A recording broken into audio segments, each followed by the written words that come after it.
Well, last night must have been the first time you sat down with a real live audience and watched the film. What was it like seeing it around fans and people who'd never seen it before?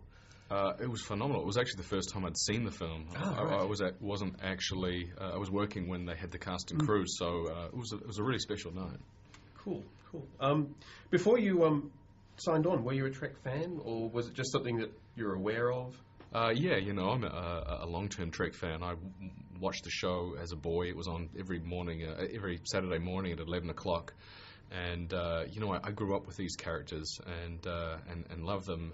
To me, it was always a show that was more character-driven. I love the science fiction, but it was, this sort of group of interesting characters from different cultures who didn't always get along, faced with some common adversity which they had to overcome, and that was always the most appealing thing about Star Trek to me. So when I was given the opportunity to put my card in the hat to be involved with this new film, I didn't hesitate. Was Bones the first choice for character? Or Here's the way. Yeah, absolutely. I mean, I would have played a red shirt. The way it went down is I had a meeting with J.J. Abrams and the casting director April Webster, and which I thought went terribly, horribly wrong. About 2 months after that meeting, we got a call from them saying, "JJ would really love you to come in and screen test for the role of Bones." Which I was thrilled about. I mean, I couldn't be happier, So I did, and it went really, really well, and I knew pretty much instantly that I was in a good position. So it was literally like within the hour, it's like, yeah, you're our guy. So was there any prep you had to do, or was the whole weight of a Trek canon more of a distraction than a... No, well, you know what, I feel it was just by, I guess, a process of osmosis of the last... 30 years, that I kind of felt like I knew these archetypes, I knew the characters, the relationships. So I had that benefit. I think whereas some of the younger cast members, perhaps had not been privy to the original series because reruns had typically in the States, I think, for Star Trek would like shown either at 11 o'clock at night or 1 in the morning, something like that. So yeah. Was it ever intimidating? Did you ever sit down and go, "Oh God, I can't believe I'm doing this"? You get the initial rush of getting the part, and absolutely. Then what am I getting myself into? Yeah, absolutely. To take on board a character that was so wonderfully played by Mr. Kelly for 40 odd years, and have the responsibility of bringing that character to life. It was a little bit daunting, to say the least.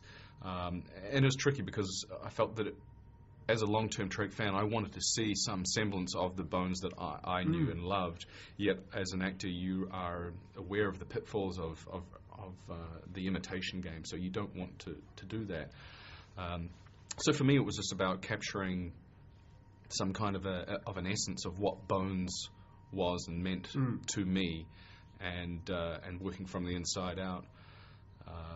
To me, the aspects that really appeal to me about this character, he's a lot of fun. He is this cantankerous, irascible, grumpy doctor with an appalling bedside manner, yet underneath that all, he's just got this absolute heart of gold. He's the most caring, loyal, altruistic friend that you could possibly find, and you judge the man by his actions, not by what he says or his manner, and that's a lot of fun to play. Was it difficult nailing those classic Bones lines?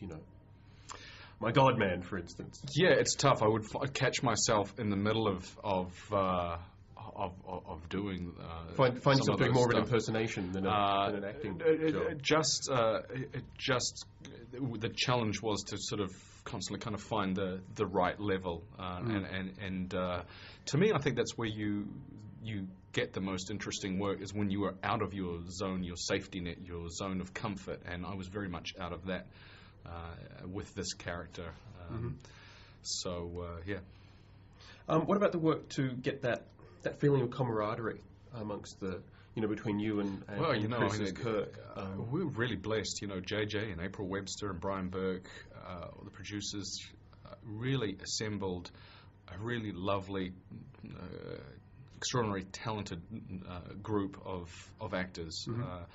And I mean, I literally have not laughed so much on a job ever. Yep. We were in hysterics to the point where some days we just kept on blowing take after take, and JJ's like, you know what, I'm just going to give you guys five minutes. And we're like, no, please, JJ, come back. We'll pull it together. He's like, no, I'm going to give you guys 5 minutes. There'll be an excellent blooper reel on the DVD. There's probably, I don't know. I mean, it would be interesting to see. I bet there'd be some funny outtakes. Cool. And now that we've heard that the second film's going to definitely happen, are you looking forward to being a part of the franchise now, coming back with the character?